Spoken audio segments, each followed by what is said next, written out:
राष्ट्रवादीकडे 8 ते 10 महत्त्वाची खाती आहेत असा दावा राष्ट्रवादीचे आमदार अमोल मिटकरी यांनी केलेला आहे। तसंच 5 तारखेला आझाद मैदानावर राज्य सरकारचा शपथविधी पार पडणार असून यामध्ये अजित पवार हे उपमुख्यमंत्री म्हणून शपथ घेतील असं भाकीतही मिटकरींनी केले।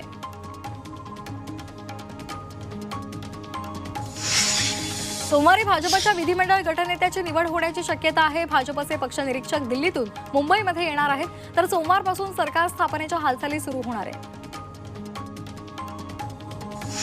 मंत्रालयातील दालनांमध्ये आवराआवरीला सुरुवात झाली आहे। अनेक मंत्र्यांनी त्यांच्या दालनातील सामान हलवलेलं आहे। नवं सरकार स्थापन होण्यापूर्वी मावळत्या मंत्र्यांनी त्यांची दालनं रिकामी केली।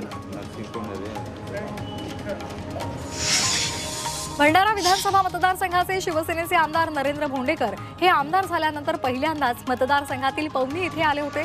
यावेळी त्यांचं जंगी स्वागत करण्यात आलं। 7 जेसीबींच्या सहाय्याने भोंडेकरांवर फुलांचा वर्षाव करण्यात आला।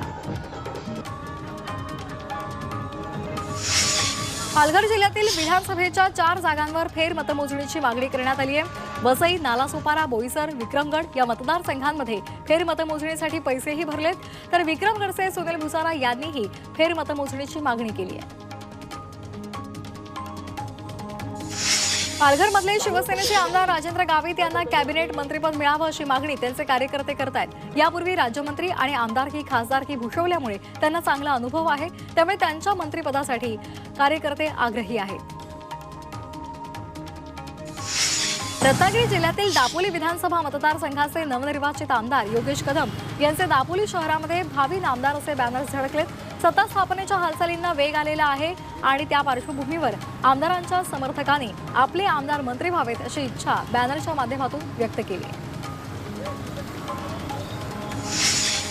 पिंपरी विधानसभेचे राष्ट्रवादीचे आमदार अण्णा बनसोडे मंत्रिपदासाठी इच्छुक असल्याची माहिती सध्या मिळते। तशी इच्छा सुद्धा त्यांनी बोलून दाखवली आहे। भाजपचे नेते चंद्रकांत पाटलांनी अण्णा बनसोडे यांची भेट घेतल्यानंतर बनसोडे यांनी ही भूमिका मांडली आहे। त्याचबरोबर अण्णा बनसोडे यांनी मंत्रिपदासाठी लॉबिंग सुरू केलंय।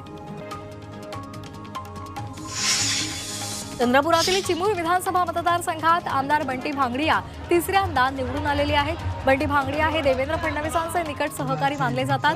पालकमंत्रीपदी खुर्ची मिळण्यासह राज्याच्या मंत्रिमंडळामध्ये वर्णी लागावी यासाठी बंटी भांगडिया यांच्या समर्थकांनी इच्छा व्यक्त केली आहे। नाशिकमध्ये शिवसेना उद्धव बाळासाहेब ठाकरे पक्षाच्या कार्यकर्त्यांनी भाजपच्या आमदारांच्या अभिनंदनाचे बॅनर्स लावले।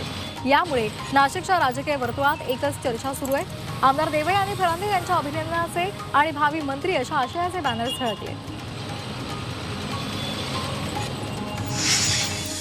शिवसेना आमदार भावना गवळी यांना मंत्रिमंडळामध्ये मंत्रिपद देऊन जिल्ह्याचं पालकमंत्रीपद द्यावं अशी मागणी शिवसेना जिल्हाप्रमुख विजय खाजोंडे यांनी व्यक्त केलेली आहे।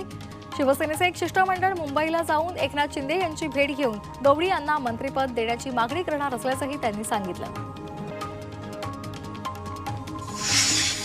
नाशिकच्या येवल्यामध्ये भाजपकडून जल्लोष साजरा करण्यात आला। देवेंद्र फडणवीसांच्या नावाची मुख्यमंत्री म्हणून जोरदार चर्चा सुरू असल्यामुळे कार्यकर्त्यांनी जल्लोष केला।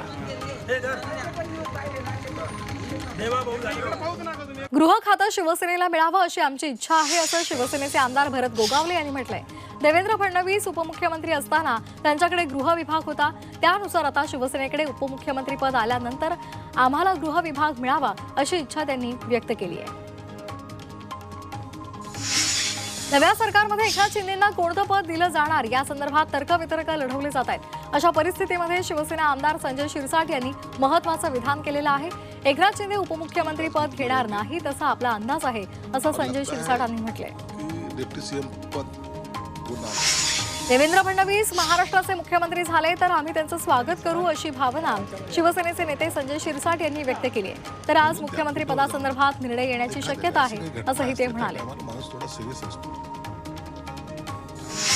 देवेंद्र फडणवीस मुख्यमंत्री झाले तर संपूर्ण महाराष्ट्राला आनंद होईल अशी भावना भाजपचे नेते प्रवीण दरेकरांनी व्यक्त केली आहे। तर मुख्यमंत्री पदावरून महायुतीमध्ये वाद नसल्याचंही त्यांनी स्पष्ट केलं आहे। संविधानानं ठरवलेल्या प्रक्रियेनुसार लवकरच राज्याला मुख्यमंत्री मिळणार असल्याचं राहुल शेवाळे यांनी म्हटलेलं आहे। तसंच लवकरच शपथविधी होणार असल्याचंही त्यांनी सांगितलंय। कुठलाही विलंब लावला जात नसल्याचंही त्यांनी स्पष्ट केलंय। पुण्यामध्ये भारतीय जैन संघटनेचे 2 दिवसीय राष्ट्रीय अधिवेशन पार पडतंय। आजपासून अधिवेशनाला सुरुवात होणार आहे। यामध्ये शरद पवार, देवेंद्र फडणवीस, अभिनेता आमिर खान, सुप्रिया सुळे यांसारखे अनेक दिग्गज नेते उपस्थित राहतील। खासगी मोबाईलनं वाहनांचे फोटो काढणाऱ्या वाहतूक पोलिसांवर आता कारवाई होणार आहे। अनेकदा सिग्नलवर वाहतूक पोलीस आपल्या खासगी मोबाईलवरून वाहनांचे फोटो काढताना दिसतात। स्वतःच्या खासगी मोबाईलनं वाहनांचे फोटो काढण्यास वाहतूक विभागानं मनाई केलेली आहे। मात्र अनेक वाहतूक पोलीस हे नियम पायदळी तुडवताना पाहायला मिळत आहेत।